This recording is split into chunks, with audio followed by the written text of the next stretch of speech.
Okay, kama wewe ni mdada, nataka nikukumbushe kitu. Usiscroll, subiri hapo hapo, nenda hapa juu kwenye search bar, ibonyeze, alafu andika light foundation filter. Hii hapo. Kwanza ni follow, lakini pia kama ni follow, asante sana, lakini dondosha comment hapo unataka nini kingine nikufundishe. Chap tunaelekea hapa. Bonyeza light foundation hii ya kwanza. Kama unataka ngozi yako iwe nzuri kabisa, lakini pia kupata followers wengi, nenda hapa, use this effect.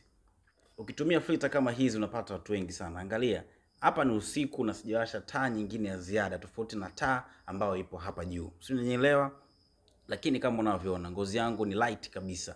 Sasa hii effect ni nzuri sana. Bonyeza dakika 10, sekunde 15 au sekunde 60 ama dakika 10, ni wewe tu, chaguo lako. Sasa mimi napendekeza dakika 15 chap hapa za mfano, then unabonyeza kama hivyo, una record chochote kile ambacho unataka wewe sasa kukizungumzia kupitia hii filter. Ni nzuri sana, ijaribu. Mimi nadhani ukijaribu filter hii, bwana, sina maneno mengi ya kukuambia, lakini nenda andika light foundation filter, then itumie hii filter, utakuja kunishukuru. Nakumbusha hapa kuna save hii baadaye uweze kupitia kama utakuwa hujaelewa zaidi. Asante, till next time, bye bye.